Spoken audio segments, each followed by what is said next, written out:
Welcome to my channel. आज मैं एक छोटी सी लड़की गीता के बारे में एक कहानी सुनाने वाली हूँ। ये कहानी उस गीता की बहादुरी की है।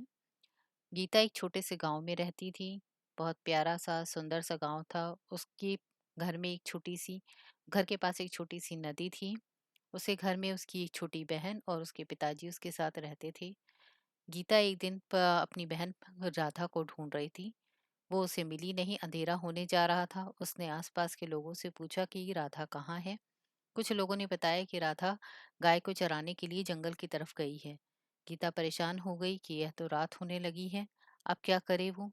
उसे चिंता हो रही थी। थोड़ी देर उसने इंतजार किया कि क्या करे वो, क्या इधर उधर देखती रही कि राधा शायद आ रही होगी। लेकिन राधा तो वहां पे जंगल में रास्ता भटक चुकी थी। यहाँ पे बहुत लोग ये बात बताते थे कि जंगल में एक नरभक्षी शेर रहता है जो बहुत लोगों को मार चुका है। गीता को बहुत चिंता होने लगी। उसने एक छोटी सी लालटेन ली। उसके घर में एक तुरही नामक वादन रखा था जिसकी आवाज बहुत ही खराब थी।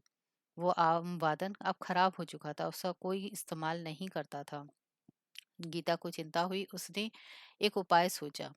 उसने उस वादन को अपने साथ में लिया और एक छोटी सी लालटेन को ली और जंगल की तरफ चल दी अपनी बहन को ढूंढने के लिए। इधर राधा ने देखा कि जहाँ अंधेरा होता जा रहा है और वो रास्ता भूल चुकी है। उसे समझ में नहीं आ रहा था कि वो घर कैसे वापस से आए। तभी उसे एक शेर की दहाड़ सुनाई दी। उसे लगा कि ये तो वही शेर है जिसके बारे में लोग बताते हैं कि वह नरभक्षी है और लोगों को मारकर खा जाता है। वह डर के मारे एक झाड़ी के पीछे छिप गई। उसे अपनी गायों को भी वहीं पे छिपा दिया। इधर गीता राधा को ढूंढती हुई जा रही थी। उसे भी शेर की आवाज सुनाई दी। वह बहुत घबरा रही थी, परंतु अंधेरे में उसने अपनी हिम्मत को नहीं छोड़ा। वह अपनी बहन को ढूंढने के लिए आगे बढ़ती रही।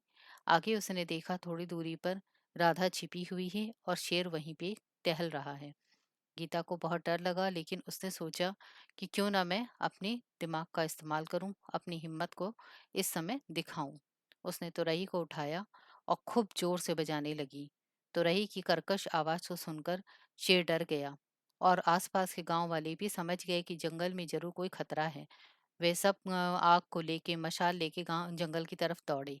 इधर शेर डर गया लोगों की आवाज सुनकर और तुरही की इतनी खराब आवाज सुनकर वह डर के वहां से भाग खड़ा हुआ। राधा ने गीता को देखा। दोनों बहनें एक दूसरे से चिपक कर रोने लगीं। गीता ने राधा को इस तरह से बचा लिया। तब तक गांव वाले भी सब आ चुके थे।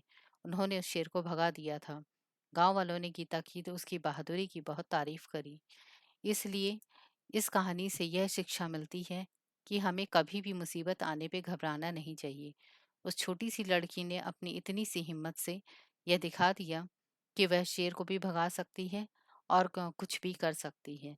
तो इसलिए हमें कभी भी किसी भी मुसीबत से घबराना नहीं चाहिए, किसी भी चीज़ से डरना नहीं चाहिए। हम हिम्मत किसी हथियार में नहीं होती, हिम्मत हमारे अंदर होती है। यह उसने प्रूफ करके दिखा दिया। चलिए मिलते हैं अगले वीडियो में। ये थी गीता की बहादुरी की कहानी। नमस्कार।